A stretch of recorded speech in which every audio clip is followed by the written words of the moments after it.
Que ótimo estar aqui para mais um encontro com a palavra. Você é bem-vindo. Na verdade, é um privilégio estudar a Bíblia e eu estou feliz que você esteja participando conosco. Nosso curso já nos trouxe as cartas do apóstolo Paulo, que escreveu quase metade do Novo Testamento. No programa de hoje continuaremos a estudar a carta de Paulo aos Gálatas. Depois que Paulo pregou o evangelho na região da Galácia, mestres judeus que tinham se convertido começaram a ensinar que os gentios novos convertidos deveriam manter as leis e as cerimônias judaicas para serem salvos. Eles ensinaram aos Gálatas que apenas crer no evangelho pregado por Paulo não era o suficiente. Quando Paulo soube que o evangelho que ele tinha pregado estava sendo deturpado, ele ficou muito bravo. Ele nem esperou que seu escrivão chegasse e começou a escrever a carta de próprio punho. Ele escreve assim: admiro-me de que vocês estejam abandonando tão rapidamente aquele que os chamou pela graça de Cristo para seguirem outro evangelho que na realidade não é o evangelho. O que ocorre é que algumas pessoas os estão perturbando, querendo perverter o evangelho de Cristo. Mas ainda que nós, ou um anjo dos céus, pregue um evangelho diferente daquele que lhes pregamos, que seja amaldiçoado. Como já dissemos, agora repito, se alguém lhes anuncia um evangelho diferente daquele que já receberam, que seja amaldiçoado. Foi assim que Paulo começou a carta aos Gálatas. Conforme ele escrevia, confrontava o evangelho apóstata com o evangelho absoluto. Paulo disse aos Gálatas: quando eu estava com vocês, preguei o evangelho, salvação por graça, por fé e mais nada. Algumas pessoas vieram depois de mim dizendo que vocês têm de fazer outras coisas para finalizar a obra de Jesus Cristo, que o que Jesus fez não foi suficiente e que, portanto, vocês precisam se circuncidar e obedecer às leis de Moisés. Paulo atacou diretamente aquele evangelho apóstata, dizendo aos Gálatas que o evangelho que ele pregara era absoluto, pois ele o tinha recebido de Jesus Cristo por meio de revelação, quando estava na Arábia. No capítulo 2, do versículo 11 até o 19, encontramos mais um trecho muito bonito desta carta, em que Paulo enfocou novamente o evangelho absoluto. O problema era que o evangelho tinha sido pervertido entre os Gálatas, e por isso Paulo enfocou o evangelho de Jesus como tema central desta carta. Intitulei esta passagem do capítulo 2 de O Evangelho ao Contrário. Este ensinamento de Paulo surgiu do incidente que aconteceu com Pedro. A questão era que muitos dos que eram judeus antes de se tornar discípulos de Jesus queriam manter seus costumes judaicos. Eles se reuniram num conselho judaico em Jerusalém para resolver a questão. Foi decidido que se os judeus cristãos quisessem manter suas cerimônias e seus costumes referentes a tipos de comida e tradições, não teriam problema, desde que não vinculassem a salvação a nenhum desses costumes ou destas tradições judaicas. Também ficou decidido que os cristãos gentios não tinham de praticar os costumes religiosos judaicos. Eles não tinham de se tornar judeus. Os judeus foram instituídos a não impor obrigações religiosas sobre os crentes gentios. O segundo concílio em Jerusalém foi relatado de maneira resumida no capítulo 15 de Atos. Mas, enquanto Paulo e Barnabé pregavam o evangelho para o mundo não-judeu, a igreja continuou a ter problemas. Na cidade de Antioquia, por exemplo, havia crentes na igreja que eram judeus e outros que eram gentios. Alguns deles viviam em comunhão e até faziam suas refeições juntos. Mas eles tinham uma dúvida. Será que eles tinham de observar os costumes judaicos de alimentação enquanto estivessem juntos? Aparentemente, eles tinham duas mesas em Antioquia, uma que obedecia os costumes judaicos e outra que não. Os gentios preferiam comer na mesa que tinha bacon, linguiça, ovos, presunto, coisas proibidas pela lei judaica. Quando Paulo visitou Antioquia, todo mundo ficou esperando para ver em qual das mesas ele ia se sentar. Afinal de contas, ele era um rabino, fariseu dos fariseus, tinha estudado aos pés de Gamaliel.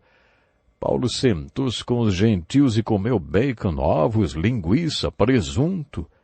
Pedro ficou tão constrangido que também se sentou com Paulo à mesa dos gentios e, talvez pela primeira vez na vida, comeu bacon e presunto. Aparentemente, Pedro fez isso por um determinado tempo e depois parou. Gosto de tentar imaginar e montar as cenas descritas na Bíblia. Um dia o apóstolo Paulo deve ter se sentado na mesa dos gentios e alguns dos judeus que mantinham os costumes judaicos apareceram na porta. Imagino que Pedro estava bem no meio de uma dentada de um daqueles presuntos quando os judeus apareceram. Aí Pedro saiu daquela mesa e foi para a mesa dos judeus. Barnabé ficou constrangido e seguiu Pedro. Alguns dos judeus que estavam com Paulo na mesa dos gentios também se levantaram e foram para a mesa dos judeus. Quando Paulo se virou, viu o grupo de judeus entrando pela porta e ficou furioso. Ele contou este episódio em Gálatas 2, versículos de 11 a 13. Ele escreve assim: Quando, porém, Pedro veio a Antioquia, enfrentei-o face a face, por sua atitude condenável. Pois antes de chegarem alguns da parte de Tiago, ele comia com os gentios. Quando, porém, eles chegaram, afastou-se e separou-se dos gentios, temendo os que eram da circuncisão. Os demais judeus também se uniram a ele nessa hipocrisia, de modo que até Barnabé se deixou levar. Paulo acabou confrontando Pedro.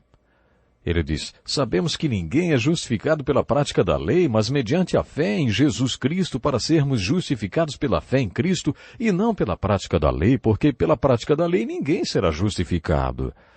Se, porém, procurando ser justificados em Cristo, descobrimos que nós mesmos somos pecadores, será Cristo, então, ministro do pecado? Em outras palavras, Paulo estava dizendo: se eu confio em Cristo para me salvar e ainda assim preciso dessa lei para me salvar, então Cristo morreu à toa. Deus proíbe. Que coisa terrível para se dizer! Uma das verdades teológicas mais profundas foi jogada na cara de Pedro por Paulo, bem ali, na mesa de refeição em Antioquia. Foi neste contexto que Paulo apresentou o chamado Evangelho ao contrário. Depois dessa discussão com Pedro, Paulo declarou no versículo 20 do capítulo 2, Fui crucificado com Cristo. Assim já não sou eu quem vive, mas Cristo vive em mim. A vida que agora vivo no corpo, vivo-a pela fé no Filho de Deus, que me amou e se entregou por mim. Não anulo a graça de Deus, pois se a justiça vem pela lei, e Cristo morreu inutilmente. Chamo isso de evangelho ao contrário, porque o que Paulo está dizendo é basicamente isso. O evangelho absoluto, consiste em que Cristo morreu para que você viva. Mas existe o evangelho ao contrário, você morre para que Cristo viva.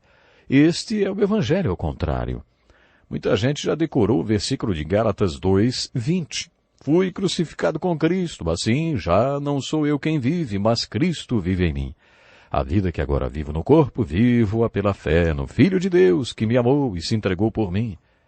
Paulo começou dizendo que foi crucificado com Cristo. Muitas pessoas aplicam o versículo em suas vidas só até essa parte, e entram em reclusão e vão para mosteiros por causa deste versículo. Mas note bem, ele diz 3 vezes que vive. Na verdade, Paulo não está falando em morte neste versículo, ele está falando em viver, e apresenta 3 razões para viver. A primeira é, vivo pela fé. Encontramos numa frase o resumo da mensagem da carta de Paulo aos Romanos e aos Gálatas. Eu vivo pela fé, não vivo tentando encontrar uma maneira de ir para o céu, tentando cumprir leis e regras impossíveis de serem cumpridas. Eu vivo pela fé em Cristo. Em segundo lugar, vivo porque Cristo vive em mim. Foi o que Paulo pregou. Vocês ainda não perceberam que Cristo vive em vocês e que vocês são templo de Deus? Cristo vive em você e é a esperança de glória. Eu vivo pela fé no Filho de Deus. Eu vivo porque fui crucificado. Esta é uma verdade dinâmica da nossa vida. Agora preste atenção nesse paradoxo. A única maneira de viver é morrer. A única maneira de achar vida é perdendo. É isso que Paulo está dizendo. A nossa vida é como a areia numa ampulheta. Não dá para impedir que a vida escorra, mas você corre o risco de usá-la mal ou derramá-la da maneira errada por causa de propósitos que não valem a pena. Jesus não quer que você desperdice sua vida. Devemos viver glorificando a Deus para Jesus Cristo. Devemos derramar nossa vida onde Jesus nos mandar derramar. Foi isso que Paulo quis dizer quando falou, fui crucificado com Cristo. Ele descobriu que a única maneira de salvar a vida é sacrificando-a. A única maneira de viver é morrendo. Os ensinos de Jesus e de Paulo caminham juntos. Chamei o evangelho de Paulo de evangelho ao contrário, porque o que Paulo está dizendo para Pedro na mesa de jantar é que não somos salvos por causa do cumprimento de lei referente ao que posso e não posso comer. Somos salvos pela fé na morte de Jesus Cristo. Jesus Cristo morreu para que você viva. Este é o evangelho. O evangelho, ao contrário, é você morrer para que possa viver.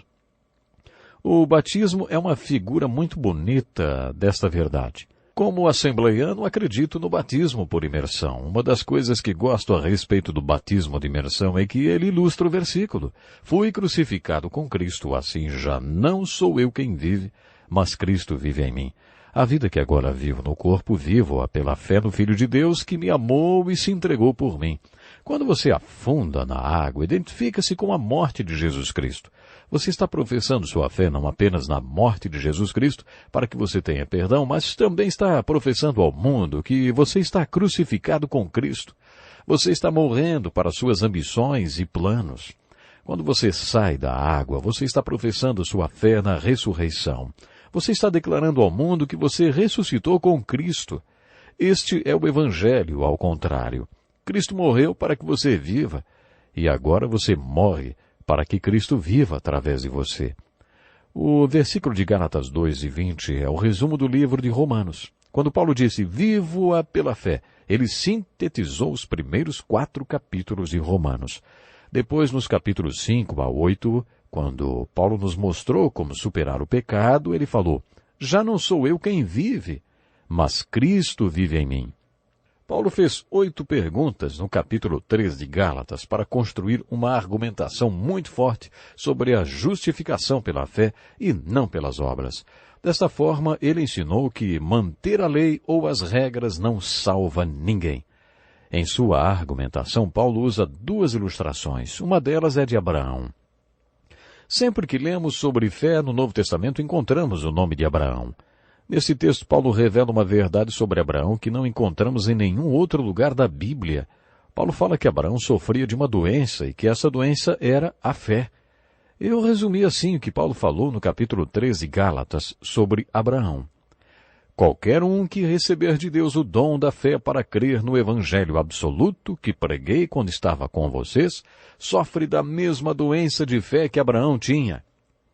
Por que será que algumas pessoas ouvem o Evangelho e creem, e outras ouvem a mesma coisa e acham que é a maior besteira que já ouviram na vida?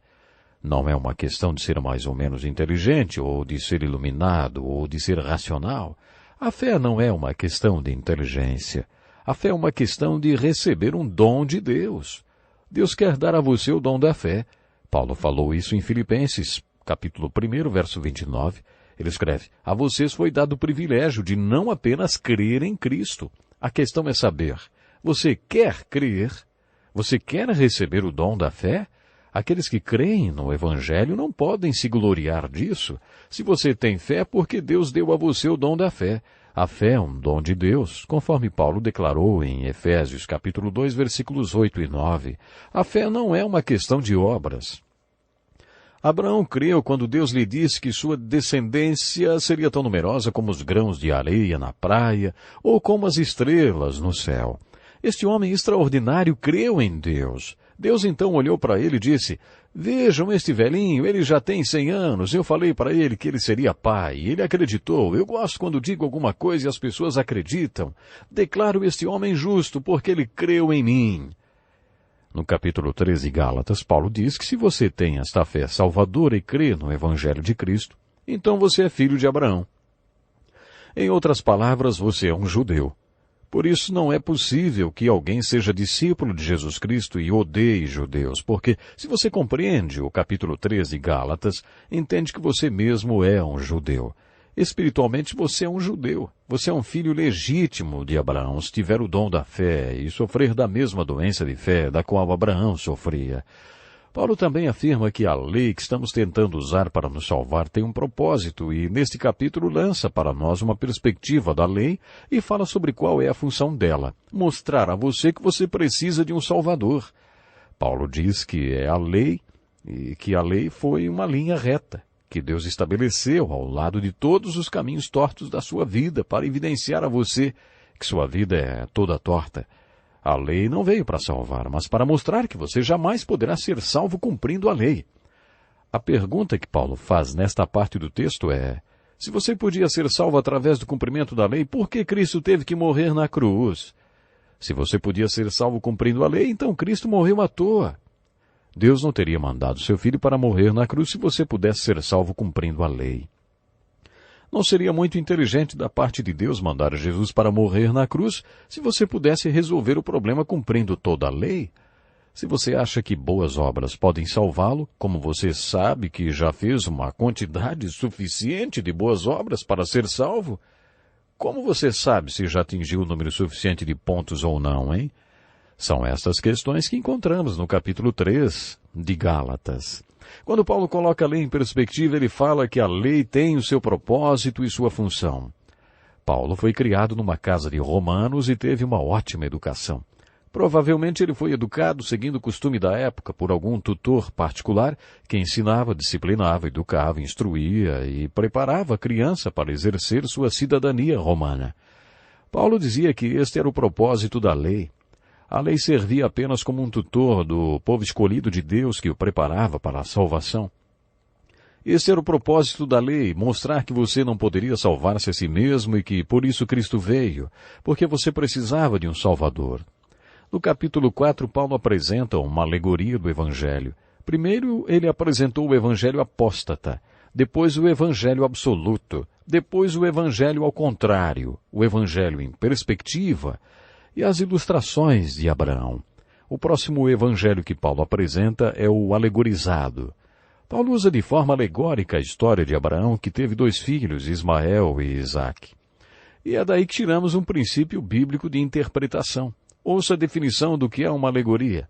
Alegoria é uma história na qual personagens, lugares e coisas têm outro significado, geralmente ligado a um princípio moral. Quando estudamos o Velho Testamento, vimos várias alegorias e veremos outras mais no livro do Apocalipse. No Evangelho de João, também vimos algumas porque ele escrevia usando figuras. Paulo afirma na carta aos Gálatas que Abraão tinha 2 filhos. Este é um fato histórico. Se você for à Terra Santa hoje, verá nitidamente a presença de 2 povos distintos, os árabes e os judeus. Se Abraão não tivesse dado ouvidos à sua mulher, hoje não haveria crise do Oriente Médio, mas ele ouviu e teve um filho com a serva egípcia de Sara. Ele teve um filho com Agar. Este filho Ismael se tornou o pai de todos os árabes muçulmanos que o reconhecem. Mas para Paulo isso também é uma alegoria. Esse primeiro filho de Abraão, Ismael, foi uma figura da carne, da obra da carne, da natureza humana, sem a ajuda de Deus. Deus tinha dito a Abraão que lhe daria um filho, e Abraão tentou dar uma forcinha para Deus. Afinal, ele já tinha esperado muito tempo por aquele filho, e até sugeriu vários planos que passavam por cima de Sara. Ele sugeriu que Ló fosse o herdeiro que Deus havia lhe prometido, ou, conforme o capítulo 15 de Gênesis, o seu servo. Finalmente, no capítulo 16 de Gênesis, Abraão deu uma mãozinha para Deus, gerando Ismael com a serva de Sara, chamada Agar. Ter o filho com a serva Agar seria um costume aceitável naqueles dias. Naquele contexto histórico não era considerado imoral. Mas Paulo destacou que Ismael foi um projeto só de Abraão, da sua carne, sem a ajuda de Deus. Essa história de Agar e Ismael é uma alegoria da carne. Quando Paulo fala em carne, refere-se ao que fazemos por nós mesmos, sem a ajuda de Deus, de acordo com nossos planos, sem buscar a Deus, sem orar, sem se importar com o que Deus pensa. A isso Paulo chama de obras da carne. Pode ser que você ouça pessoas orando assim: eu reivindico isso, eu reivindico aquilo. Na verdade, elas estão dando ordens a Deus: cure tal pessoa, faça isso, faça aquilo, porque eu reivindico. Paulo afirma que isso é agir na carne, não é oração, não é de Deus. Orar é se apresentar a Deus como uma folha de papel em branco, pronta para ser preenchida com as ordens de Deus. Paulo afirma que nós, os crentes, temos 2 grandes forças atuando em nossas vidas, que é a carne e o espírito, uma guerreando contra a outra. Você não para de existir quando recebe o Espírito Santo. Você se lembra que Paulo afirmou 3 vezes em Gálatas 2:20? Eu vivo, eu vivo, eu vivo. Ele disse, eu vivo porque Cristo vive em mim, vivo pela fé no Filho de Deus. Depois Paulo diz que vive porque foi crucificado com Cristo. Quando recebemos Jesus, podemos escolher entre viver de acordo com o que Ele nos manda viver ou viver do nosso próprio jeito. Isso é viver na carne, resulta em obras da carne. Paulo afirma que os dois filhos de Abraão representam uma alegoria. A história do filho de Abraão com Agar e Ismael é uma alegoria da carne. A história do filho de Abraão com Sara e Isaac é uma alegoria do Espírito porque só Deus poderia fazer com que ela concebesse, porque os dois já eram velhos, avançados em idade, e Sara já tinha passado da idade fértil. O nascimento de Isaac foi um milagre. Quando Deus apareceu a Abraão, ele assegurou que Sara seria a mãe de Isaac.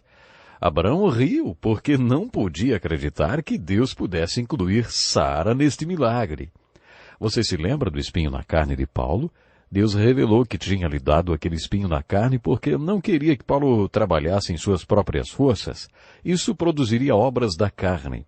Deus deixou que ele ficasse fraco para que dependesse totalmente dele e produzisse fruto do Espírito na sua vida e no seu ministério. Esta é a síntese do capítulo 4 de Gálatas. No capítulo 5, Paulo contrasta as obras da carne com o fruto do Espírito. No capítulo 4, ele fez uma alegoria das obras da carne e do fruto do Espírito. Ele apresentou o Evangelho alegorizado. Ele disse que Abraão teve 2 filhos. O primeiro filho é uma alegoria da carne, mas o segundo filho é uma alegoria do Espírito. Paulo disse aos Gálatas e a nós que não fomos salvos graças ao nosso próprio esforço. Nosso próprio esforço não salva ninguém. Deus teve de nos salvar através de Jesus Cristo. O Espírito Santo nos deu a experiência do arrependimento e o dom da fé para que crescêssemos e recebêssemos a salvação de Deus. Esta é a essência da mensagem do Evangelho absoluto apresentado por Paulo na carta aos Gálatas. Infelizmente eu tenho que encerrar o programa agora, mas antes disso seja sincero comigo. Você achava que poderia ser bom o suficiente para seguir um monte de leis e regras e se salvar? Paulo diz que isso é obra da carne, você tem de nascer do Espírito. É Deus quem faz isso, é Ele quem faz isso em nossas vidas. Você já foi salvo milagrosamente por Deus? Se ainda não, fale com Ele, diga que você quer que Ele o salve do poder do pecado e da morte. E depois escreva para nós contando sobre a sua decisão. Que Deus possa lhe abençoar grandemente. Espero você para o próximo encontro com a Palavra. Este é um estudo escrito pelo Dr. Dick Woodward, na voz do pastor Edson Bruno. Até o nosso próximo encontro com a Palavra.